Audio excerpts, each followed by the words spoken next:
है दोस्तों। जय भीम, जय गुरु रविदास, जय संविधान। जैसा कि आप सभी को पता है 2025 में 12 फरवरी को गुरु रविदास जयंती है। उनका एक वाक्य बहुत प्रचलित है, आप लोगों ने सुना होगा कि मन चंगा तो कठौती में गंगा। आप भी शायद मानते होंगे। तो मेरे मन में एक जिगर आया, एक विचार आया, क्यों ना जो ये वाक्य कहे गए हैं, मन चंगा तो कठौती में गंगा, ये सबको पता है कि ये गुरु रविदास जी ने कहे हुए वाक्य हैं। और ये कब कहे थे, आज मैं इस कहानी के बारे में आपको बताऊंगा। बचपन में अपने बुजुर्गों से कहानी सुनी हुई है, मैं आप सभी को आज बता रहा हूँ। शायद आपको भी पसंद आए, शायद आपने भी सुनी होगी, ये नहीं कह रहा आपने भी सुनी होगी। एक वक्त की बात है, जैसे कई वर्षों के बाद प्रयागराज में महाकुंभ लगा हुआ है, लोगों की बहुत भीड़ जा रही है। हमने देखा है बीच में भगदड़ हुई थी तो क्राइसिस और बहुत ही जनधन की हानि भी हुई थी। कुछ लोग यही बात आजकल बोल रहे हैं कि मन चंगा तो कठौती में गंगा। तो कहाँ तक ये बात सही है, ये बात आप लोग हमें कमेंट में जरूर बताएं। चलिए तो हम आपको बताते हैं कि ये वाक्य जो है रविदास जी ने कब कहा था और किससे कहा था। एक वक्त की बात है, अभी रिसेंटली हमें पता है कि मकर संक्रांति निकली हुई है। मकर संक्रांति का दौर चल रहा था। बहुत पुरानी बात है। तब गांव के कुछ ब्राह्मणों ने मिलकर रविदास जी का उपहास उड़ाने का विचार किया। और हमें पता है कि भूतपूर्व में क्या क्या नहीं हुआ है। तो कुछ महाज्ञानी, कुछ पंडित महाशय लोग गए, रविदास जी के पास पहुंचे और गुरुओं के गुरु सदगुरु रविदास जी से बोला उन्होंने कि क्यों रविदास, तुम्हें नहीं जाना है मकर संक्रांति के लिए नदी में डुबकी लगाने, बुड़की लेने।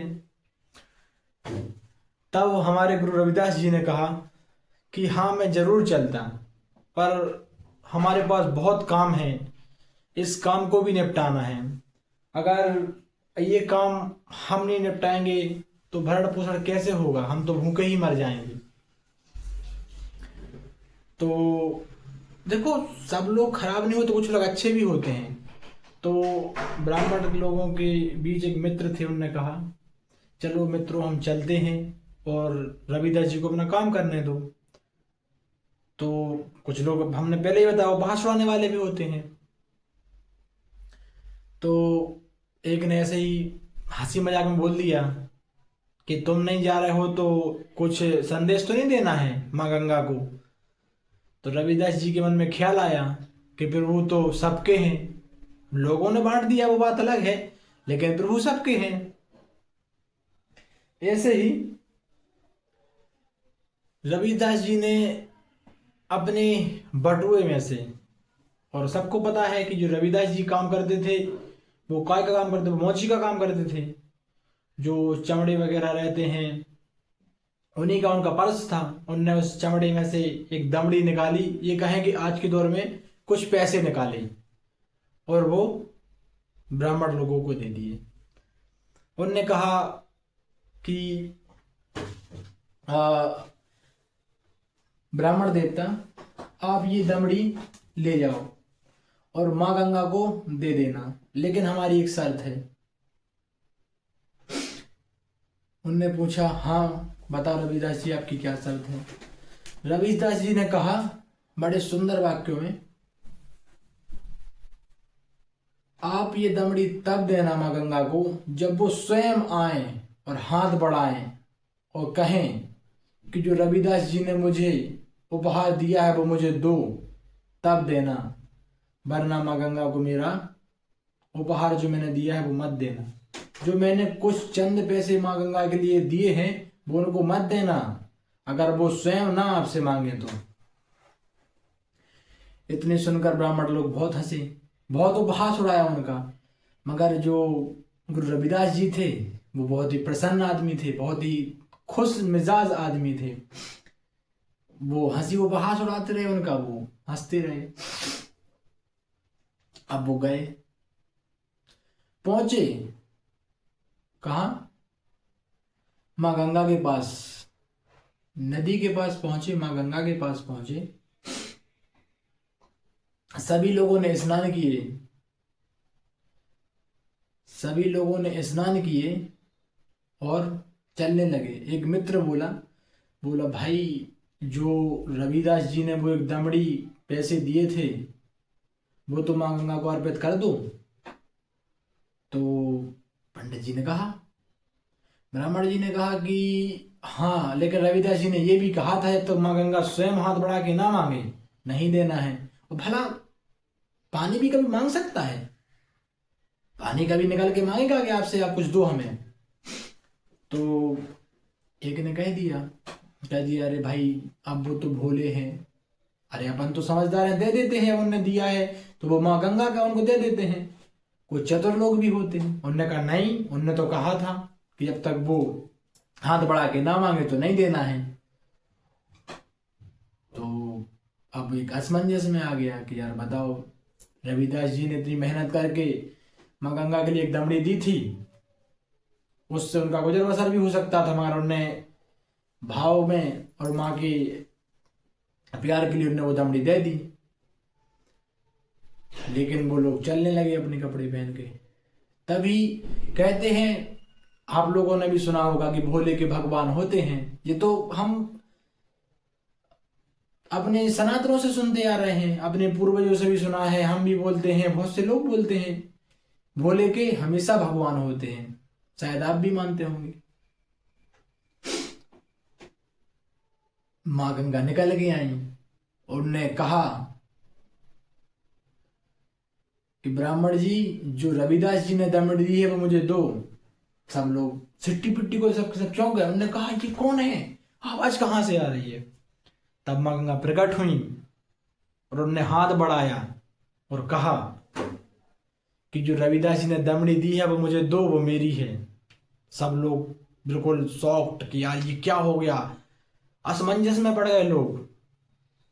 तो माँ गंगा ने कहा कि मुझे मजबूरी में आना पड़ा, रविदास जी ने बोला था कि जब माँ गंगा आके स्वयं हाथ बढ़ाए तब उनको देना, और आप लोग इतने स्वार्थी कि मुझे मजबूर कर दिया आने के लिए, वरना आप लोग मुझे दे देते जो मेरा उपहार था।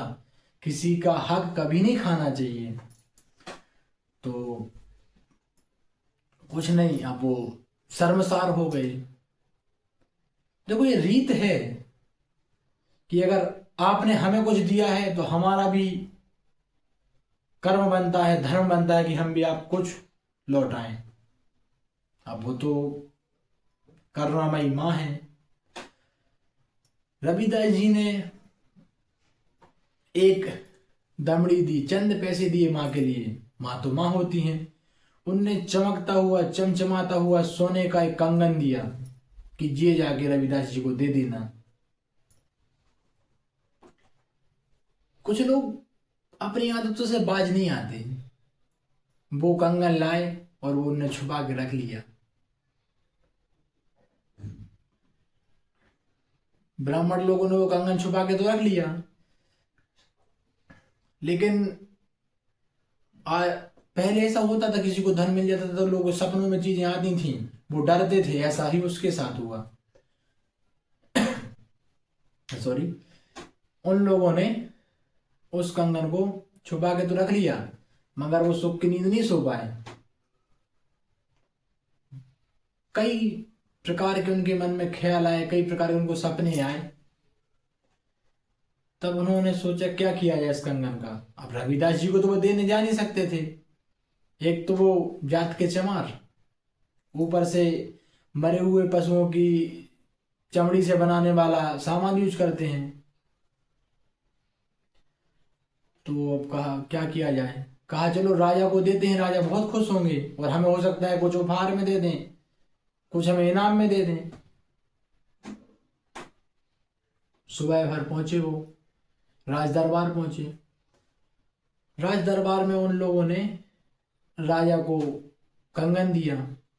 राजा ने पूछा कहाँ से मिला, तो पंडितों ने बोला कि महाराज हमारी सेवा का फल है, और हमने कहा इतना सुंदर कंगन क्यों ना रानी की शोभा बढ़ाए। राजा ने कहा यार ये तो बहुत अच्छी बात है, कितना प्यारा कंगन है, रानी के हाथों में शोभा देगा, वो तो रानी की शोभा बढ़ाएगा, राज्य की शोभा बढ़ाएगा। कहा ठीक है, रानी को दिया। रानी को कंगन इतना पसंद आया कि रानी दूसरा कंगन मांगने को तैयार। अब बताओ, रानी कह रही हमें दूसरा कंगन चाहिए। राजा ने दरबारियों से कहा कि जाओ पंडित जी को बुला के लाओ। उन्होंने कहा कि महाराज एक विनती है, एक कृपा चाहिए आपसे। साधुओं ने कहा, पंडित ने कहा जी कर बोले महाराज हुक्म करें। कहा महात्मा आपने तो जो कंगन वो दिया है उसकी जोड़ी चाहिए हमें। अब पंडित जी असमंजस में कहाँ से लाए, क्योंकि जैसा हमने बताया वो कंगन तो माँ गंगा ने दिया था। अब कहा ठीक है महाराज, और हम करते हैं तपस्या करते हैं और लाते हैं दूसरा कंगन। तो अब वो गए माँ गंगा के पास, माँ गंगा प्रकट नहीं हुई, बहुत परेशान हुए। अब काफी वक्त हो गया। एक वक्त को रानी ने कह दिया कि महाराज अगर कंगन नहीं आएगा तो हम भोजन नहीं करेंगे। अब पहले की राजा महाराजों की बात, रानी अनशन पे भोजन नहीं करें। अब समस्या कहीं क्या किया जाए, बोले पंडितों को बुलवाओ। अब राजा क्रोध में। अब जैसे राजा क्रोध में आए, अब देखो आप, उनने कहा हमने तुम्हारे सिर कलम करवा दिया अगर कंगन नहीं मिला तो। अब फिर उनको सच बताना था, सच नहीं बताते तो राजा खत्म, राजा सबको मार देता। जब गुस्सा वाली बात है भाई कुछ भी हो सकता है, राजा सबको मार देता। फिर उनने माफी मांगी राजा से, राजा मुझे माफ कर दो, गलती हो गई हमसे, ये कंगन माँ गंगा ने दिया था। अब राजा हंसने लगा कि स्वयं माता कैसे आ सकती हैं और ये कंगन दे सकती हैं। तो फिर उन लोगों ने यकीन दिलाया। उन लोगों ने कहा कि कैसे, उन्होंने पूरी कहानी बताई। रविदास जी ने एक दमड़ी दी थी, कहा था जब माँ गंगा आए स्वयं हाथ बढ़ाएं तो वो कंगन वो दमड़ी माँ गंगा को दे देना, ना दें तो बस नहीं देना। लेकिन वो आई, उनने दमड़ी ली, ये कंगन दिया। हमने सोचा हम रख लेंगे, सोने की चीज है, लेकिन वो हमें सपने आने लगे तो हमने आपको दे दिया और बहाने बना लिए। लेकिन ये कोई उसका हमारी मेहनत का फल नहीं है, तपस्या का फल नहीं है। अब कहा क्या किया जाए, बोले चलो रविदास जी के पास चलते हैं।